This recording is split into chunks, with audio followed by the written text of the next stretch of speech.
Hey everyone, and welcome to the next edition of the Snapchat. I'm joined today by none other than Cozy Snap. And Cozy, you gave me homework last week, sir, and I gave you homework. And I could already see in your eyes, you forgot to do your homework. Did you watch the intro to the Samurai Pizza Cats? My dog ate my dog ate. Damn it, Cozy! It's like a 30-second intro. You couldn't even handle it. Oh man, and you did yours too? I did mine. I forced my wife to watch the first episode of Daredevil. Wasn't it good, and dude? You know what, dude? She was like, all right, that was better than what usually makes me watch. Right, I make her watch everything else. She was actually like, okay, this was actually like a show I could watch. It feels like a show, right? Rather than like a superhero show. Yeah. Okay, so what did you think? I thought it was awesome. It's I thought funny. It was cool. I loved the idea that he was able to like cheat with his own client with like the heartbeats and stuff. I'm like, I can feel what he's feeling. Yeah. You know what I mean? Yeah. Like, it was so cool. I think it's got it all. I think it's funny. I think it's like well written, super well shot. Yeah, you would never have thought that they could make Daredevil into that good of a show. And dude, if you watch it enough, man, a new season's coming out, so you'll be able to catch up with the rest of the world over here. Yeah, so obviously we only watched the first episode, but I think I could even convince her to continue watching with me. It's a hard sell. Me being like, hey, do you want to watch an entire series of Marvel? And like, she's like, bruh. Like, I joke about it before, but my wife and I have very divergent interests. Like, we just don't watch similar stuff. And anytime I make her pick a movie, like she picked this movie, it was like someone with Will Ferrell, like it's called You're Cordially Invited or something. When I tell you this movie was so bad, I was like, why are we watching this? Like, this is such a waste of everyone's time. It was great though. I got my daily missions done on Snap and everything. So that was great. That's what I was doing while the movie was on. But like, Daredevil was great, man. And I have a question. And like, don't go into spoilers or anything, because obviously, like, whatever, we don't want to ruin it for people that like maybe you guys want to watch Daredevil as well. But does he not have like superhuman strength or anything? Because like, he's just a dude who's blind and punching people in the face. Like, he seems vulnerable in a way that like I did not expect. Like, I don't know Daredevil well, but he doesn't seem like he is a superhuman. You gotta watch it.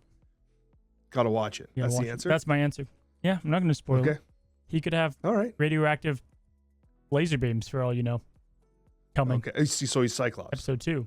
Yeah, it's good, dude. It ages very well. There's a lot to it. There's a lot of familiar people you'll know, definitely from Snap. And I think what they do best in that show is they make it believable. There's a lot of realism into it, and that's, I think, one of the coolest things about it. There's good love stories. It's got it all, man. And if you like The Punisher, you're gonna be in for a good treat. All right, cool. And you know what's funny about Marvel shows that we've been watching? This is my attempt at a segue here. Thaddeus Thunderbolt Ross ironically makes an appearance in the Spider-Man animation, which I thought was pretty cool. He talks with Mr. Osborn. I'm like, that's Thunderbolt Ross. Oh my gosh, that is the Red Hulk. Damn it, it was pretty cool. That was the most excited I'd been about Thaddeus since he came into Marvel Snap, because quite frankly, this card is not great. It is a 2/2 that when your opponent ends a turn with unspent energy, you draw a card with 10 or more power. And we both you came in at a 1, and then like you ho-hummed to a 2, right? And I came in at a 2.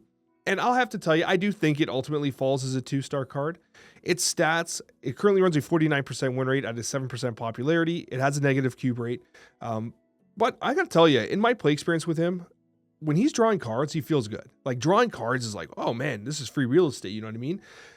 But he's useless later in the game. Playing him on turn 2, though, feels great. I feel like he is perhaps slightly understated, but his effect is strong. I came away more impressed than I expected to be. And I think that part of the challenge with Thaddeus Ross, that a lot of people just punted on him and had no interest in the Spotlight Cash and no interest in getting him as a whole. And I do come away saying, like, you know what? He's not great, but I think he's better than expected, but still not worth getting in any shape or kind of like in any way or form. Like, he's definitely not worth getting, but I did find myself appreciating him more often than not, in particular when he was played early. I mean, obviously. But here's my question about him. Did he make the deck better than with him out of it? And I don't think the answer is yes. I think that there's other better 2 costs that you would have rather have in his spot. And so even though he came, I think he's a 1-star. Because he does, I get it, like he does do the thing and every now and then, but people love to spend energy, and there's just, if he was, we've gone back to this how many times, if he was a 1, there would be a 1 cost. There's a way to get him in there. there's a way to make it work potentially. At the 2, it's just way too competitive at this point in time. It's just, there's just too much going on, and it just doesn't. And it's also the niche deck that he's in by design doesn't need a lot of extra help. And I think that's a lot of it too. Yeah, he's a disappointment. I think he's exactly what we thought, though. I don't think we gave him a 1 and a 2. So he kind of landed where we thought. Yeah, he definitely did land where we thought. But I guess what I'm trying to say is, like, when I was playing him, and even when I'm playing him to finish the weekend mission or whatever, like, I'm like, I think this card's bad, but here he is drawing 2 cards for me in a game. Yeah. There's you know what I times mean? where It's you like, pop off. Yeah. You know what I mean? And I'm like, do I really think that that's a bad result? Like, it's obviously not a bad result. And there were times where I was like, oh, wait, like something I hadn't considered as well is that, like, if you play him on 2 and they float energy there, they didn't even understand the risk of that floated energy. But you play him on 2 and then the end of the turn floats and you draw on 2. So you can catch them by surprise from that standpoint, right? Which I think is helpful. And he has immediate synergy with Red Hulk because if you draw into Red Hulk with his effect, Red Hulk will still take the buff, which is pretty interesting. What if it said when you or your opponent ends a turn with unspent energy? I think that'd be so broken. He'd have to be way less. Because if you're floating energy by think about like Bruce Banner. How much better this is than Bruce Banner then. Drawing cards because you're floating energy. Like that would be absolutely cracked, Cozy. That would be nuts. If they made him a 3 cost, I think they could do it. Because I think at that point, so late in the game, so you'd have to be skipping on 4, 5, and 6. 4 or 5. Yeah, that's true. And like, yeah, but I think that like having the agency of yourself skipping energy and drawing cards is probably crazy. Yeah, that's probably pretty dangerous. But as a whole, like, again, he's definitely 100% skippable. We're not going to just keep railing on this guy because like he is 100% skippable. My concern is if they buff him to like a 2-3, he's honestly not bad. Like if he's a 2-3, he's not bad at all. Yeah. And I think that, but again, as you mentioned, like the decks he's seeing play right now, like I'm looking at the stats right now. Basically, he's running a 55 to 58% win rate across a number of different shells of Surtur Scar, which is exactly what we expected. Across in Hela, he's currently running a 52% win rate, but a very low average cube rate, so it's probably not recommended. Hela was interesting because like you're drawing chunks that you can then discard, and by thinning the deck, you increase the chance to draw Hela, right? Because Hela itself won't get drawn because it's a 6/9, nice. But ultimately, with Thaddeus, I think he's 100% skippable. And we, my friend, I think are ready to move on because, like, unless there's something else you want to close with, but like, yeah, Thaddeus, he is what we expected. The only thing I'll say in closing is what we said last time is he does have that one thing about him that there's going to be cards coming out with 10 power all the time that, you know, you're going to want access to. And Agamotto is a great one that we just talked about. Agamotto is such a powerful card. Yeah. Now, he's got the card that can draw him into your hand, but I mean, there's some stuff that just getting him in your hand is going to be really nice to have. And then you could do some So, like, my point is there's always going to be stuff that you're going to want, you know, to have him in there, and he does do the thinning. So, yeah, card that's going to age well, and if they did take him to a 2-3, then you have a card that's going to age well that also sits nice in that 2 slot with a purpose. Yeah, so, I mean, at the end of the day, Glenn has said multiple times, he wants every single card that you draw to be exciting in some way. Thaddeus didn't quite hit that this week. However, there's a chance that in the future he will hit that, and he will be an exciting card. And, it's also challenging, and this is one thing I just want to end on here. It's like when a card is universally kind of understood at not being exciting, like get a card that nobody wants to get, pretty much no one gets it, no one experiments with it, and the card just dies immediately after release. You create your release video, it's predictably mid, but then like the cooking kind of ends. And the reason why I bring this up is because like when I was testing Bullseye looked terrible. Like at first glance, it did not feel good. And a lot of people, people were coming into my stream from other streams saying like, yeah, it's mid, everyone hates it, everyone thinks it sucks. And then like we stumbled into the Frigga shell that ended up popping off. And so it's like, did Thunderbolt Ross get that? Did it get the attention? Did we really cook with it? But then again, like where else outside of Surtur was it going to go? Like you know what I mean? It was kind of like, it was a one trick and the one trick was not good enough. So I think you're right. We can grow into Thunderbolt Ross over time. This probably feels like a Series 4 card before anything else. Like this is the prototypical should not have released at Series 5 in my opinion. But yeah, I absolutely agree that over time, even Starbrand. Bro, I was going to say Sauron, actually, this card's legit in Sauron, but I actually like this card a lot in Sauron because you've got the 0 whatever play, but you want to save that sometimes. But then you just play him on 2, you play Sauron on 3, and then it's just kind of like, you just do what you do with that deck anyway. Yeah, and then if they mess up and they don't do their energy, then you're just getting more of your big stuff that you can end up playing. And with something like Starbrand now, Dude, that actually is kind of cool. Like, is this because Yeah. I was actually looking at his tech. I'm like, okay, it's not ongoing, right? That's the biggest thing about the Sauron play. So like, this could work in that Sauron build, right? And then you've got because you get Typhoid, you got Starbrand, you got Red Skull. and Scar fits in there, and he just is going to work and do what Scar does. And man, okay, hold on. I'm telling you, it's not the end of him. Don't get him, but it's not the end of him. I agree. Don't get him. He might age like fine wine, maybe. Maybe. I don't know about fine. Age like fine wine. I don't know about He's fine gonna wine. age Yeah. like mid wine, like that you get at a box. Like, did Yeah. you buy wine at Walmart in the States? I He'll don't know. age like you guys gas can buy grenades station and wine. stuff. I don't know. He'll get gas wine. He'll age like gas station wine, where it's like better. It's like it's gonna be better than it was. You know, it'll be better. You than need to feel something, and it's there. Yes. So you got it. It's like when you're at the gas station and you're hungry and they got a Slim Jim and you're just like, I know this sucks, but It gives me substance. I might as well have it. Yeah, exactly. yeah, that's it. Yeah, the Thaddeus Ross, the Slim Jim of Marvel That's Snap. the standards. Yeah, absolutely. We're selling them really hard here. Now, something that should not need selling, sir, is card mastery. And man, I've got a lot to say, and I know you do too. And you know what? This is one of those things where I want to just preface this by saying that as a whole, I believe that this is a positive addition to the game. I like what they've done. I think that it has its place, and I like the fact that it's free and it's like a free engaging system you can kind of engage with. But I'm sorry, dude, this ain't card mastery. This is not any form of mastery. If the only thing it's mastering is maybe credit card mastery, but I think they've named it completely wrong and set the expectations completely off. Yeah, I was going to. While I was looking over here, I was going to one of my masters here just to have it up on screen. Yeah, I mean, I said it at the end of my OTA video. I had a little unplanned speech on card mastery. There's a few things about it, right? So what I said in my review of it is, number one, it obviously does highlight what Snap does well, and that's like art design and that, right? We know the art was going to do well. Props to the UI. Okay, we're digging here a little bit. Probably all this looks fine. Looks good to me. I think the effects look cool. For the most part, these are kind of cool. There's a lot of duds, like with any girl that's blonde in this game, rip, because they're all the same. But like, there's some that are really fun and really funny, and it's a shame that a ton of people use these things. Hopefully, this makes it people use them more. But I think where a lot of it falls short is, number one, you know, they worked hard to bring this back into the game because people wanted it. People wanted it because when it was advertised to come to the game, it said, imagine using Deadpool and getting at the whatever amount of power, and you can, you know, climb up the mastery chart, right? So that's like kind of what that's why people wanted it, right? So the way that they pitched that, and I said in my video where their stance was like, we have a lot of ways to reward players, and you can already get rewarded by playing a card, and so we wanted this to be a different way to reward players. And I think that's a bunch of hullabaloo, right? Like to me, that I feel like what I said is, in the game cycle, this was such a easy way to have really cool engagement.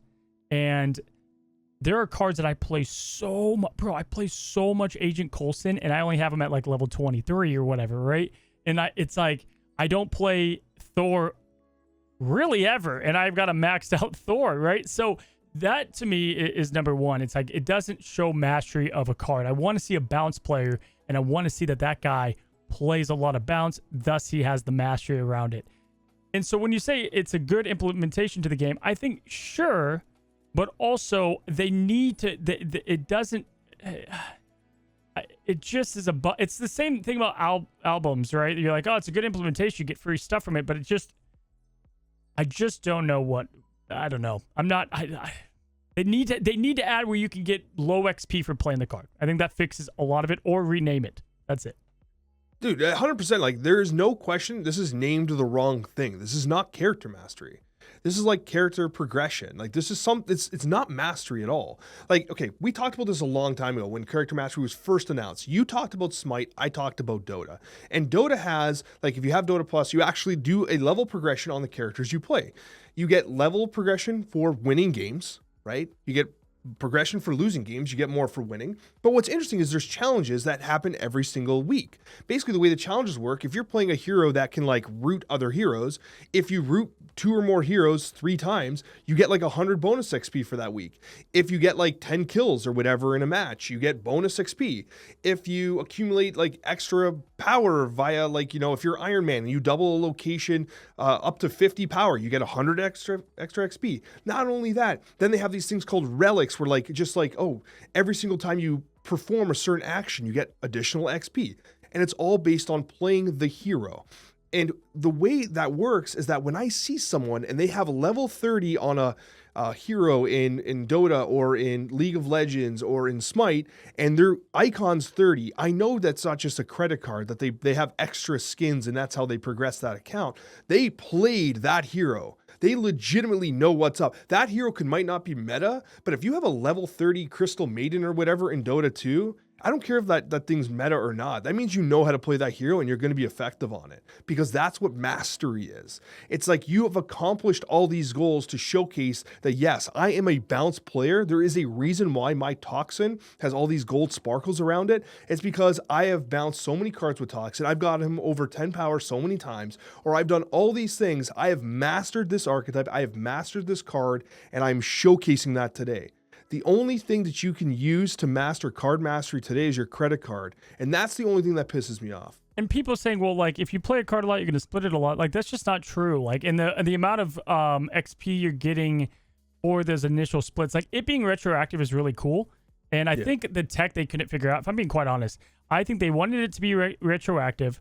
Deadpool getting 200 power in a game, they had no way to figure out how to make that retroactive. And then they have this whole hurdle to go through of, like, people are pissed they have to redo the things. I would almost rather 20 objective on Deadpool that I had to redo, and not even almost. I definitely would rather that.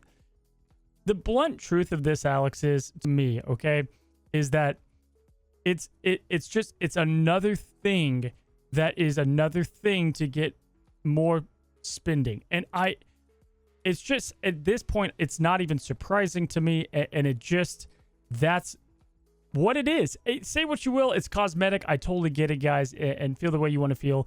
I think that the way they did the rewards track is cool. Maybe they could have thrown in the emotes. I don't know, whatever. But that's fine. The bottom line, though, is I just don't understand how. I just don't understand. Things must be bad financially over there. I don't know. I just don't know. Or it's just at the top that these are the decisions that are being made. It's not hard to have made this not about variance and not about money. It just wasn't that hard. And it is made that way. In fact, it's made that way to so much of an extent that even, like, this was the other thing that I just was like, what the heck, right? So let's say Thor, because I've spent who knows how much on Thor variants, so his mastery's all the way up, and I got my gold diamond thing, which is cool, right? I'm like, oh, nice. I got my gold diamond thing, and on release, dude, I don't know about you, but I go over to my Thor, and I'm like, okay, gold Thor, red back. Let's get this on. Oh, wait, hold on. Okay, well, let me go down to my... Wait a second. Why can't I get my gold diamonds on my gold back? And then I'm like, oh, my God, that just unlocks it as a base, and then I have to split to get it. So then you have what essentially is people who don't spin to mastery, and then the people that do spin, hey, cool, you got to get the gold back with this and spin. It's a bunch of hocus pocus, dude. It's so infuriating. It's just, to me, it's just like, I don't understand it, man. And this is where my frustrations come from. 2 years, dude, we have been the leaders, cheerleaders for this game in a lot of ways. And it's at this point, it's just like, I don't know. Clearly a good chunk of my presence is around this game, and it just sucks that I have to be negative about this kind of stuff, because it's just obvious at this point. It's just a bummer.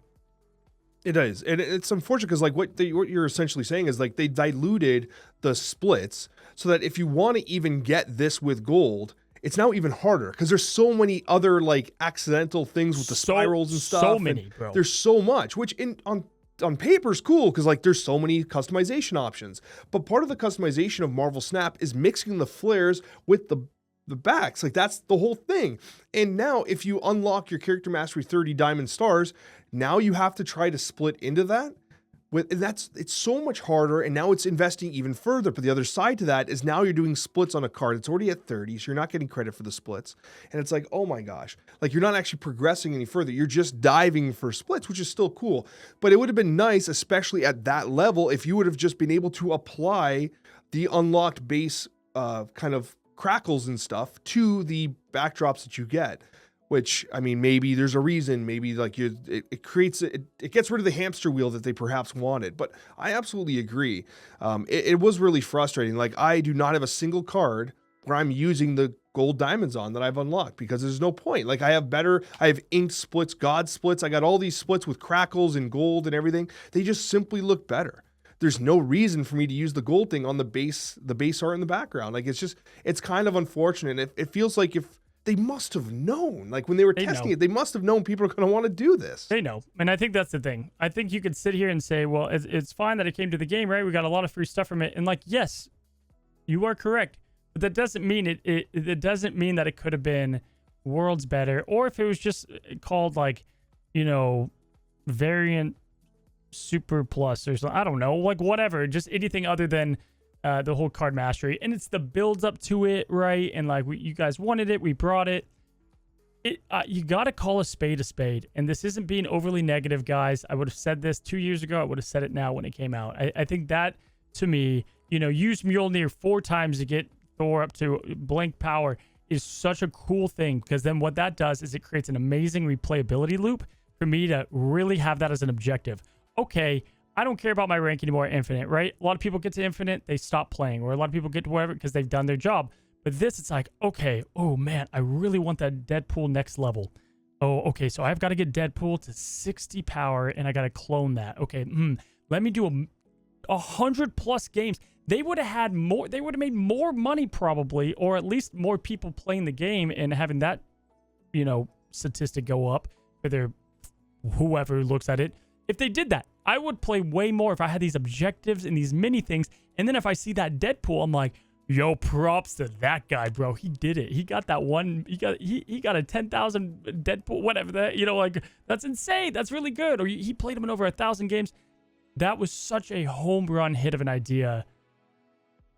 And it turned into variant splits. Yeah. Yeah, no, it's disappointing. And even then, so the variant splits are the only thing that actually progresses the experience of the card, that you actually have a factor of like, oh, I actually play this card. I'm able to split it more often. That's the only thing. They don't even include avatars. Like you fill our collection track with avatars and garbage, and the avatars don't count towards the character mastery. That doesn't make sense to me. That's a little disappointing. Even if it was just 15 points or whatever, just give me something for these stupid ass avatars that honestly suck 99% of the time. Give me something for them.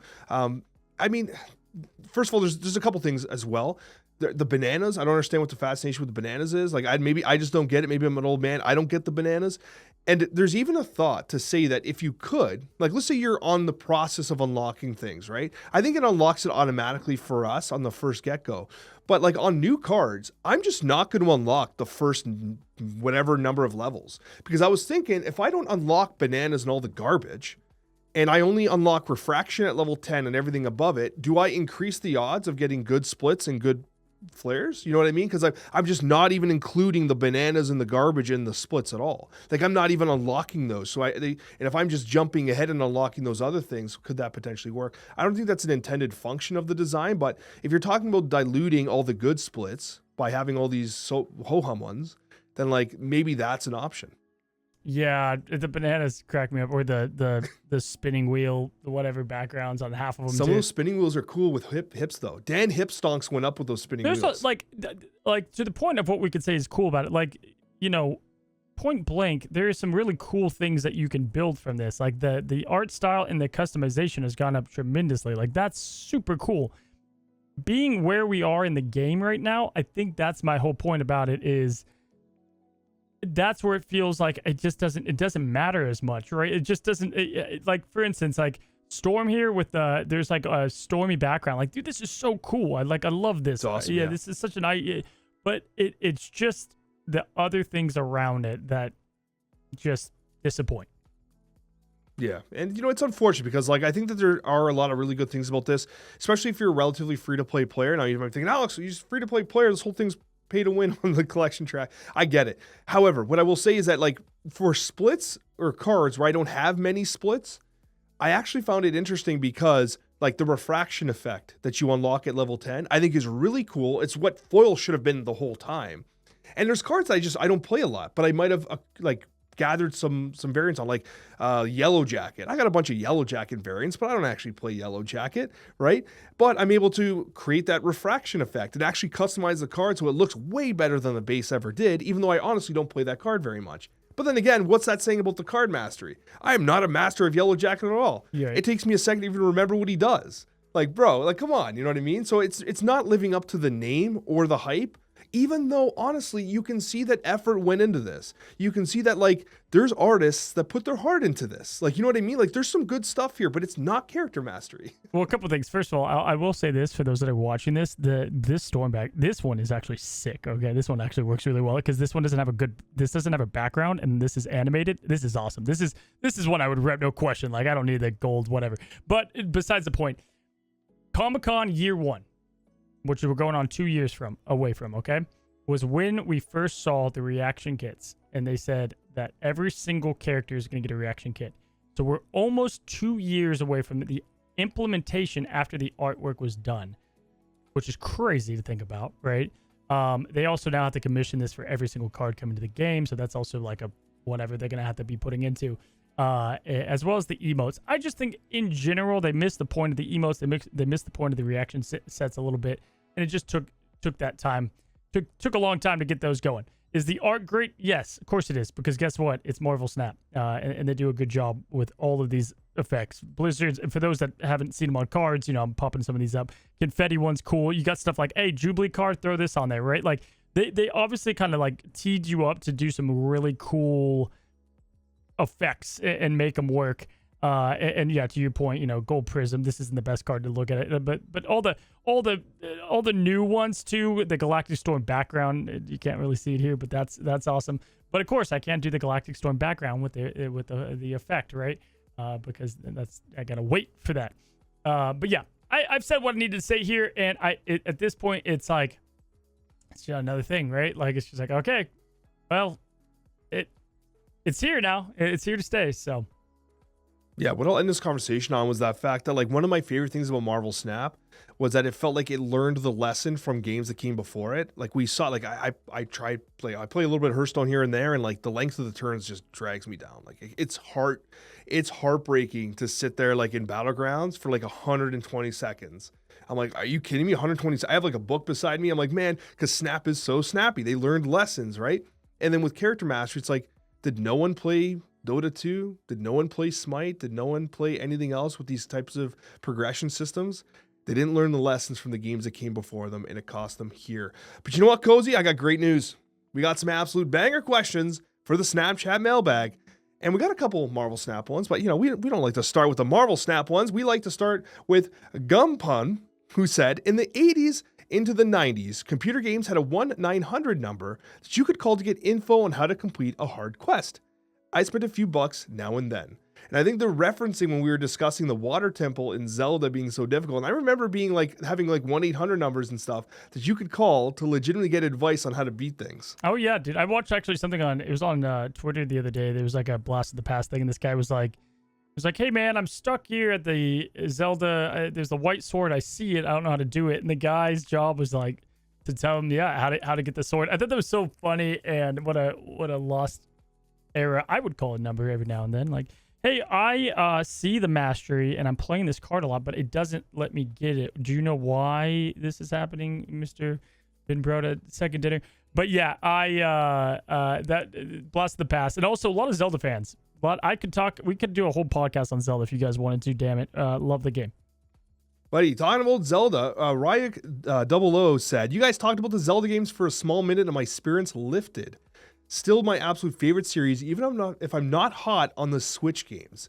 And it's funny because like Zelda Ocarina of Time and Majora's Mask, like they really are some of my favorite games of all time. Like they like define my childhood to some degree. Like I remember playing those games long. And talking about like calling the 1-800 number, I remember, tell me if you've ever done this before.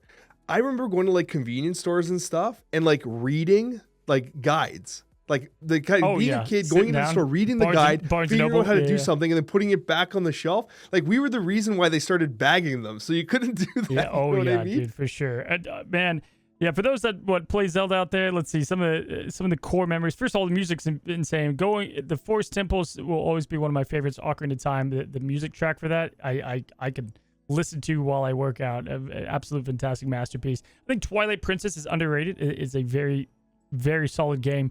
The dungeons weren't as well done. I think that you have the old dungeon design and you have the new Switch design and how they give you the freedom. And I think both work and they're both different.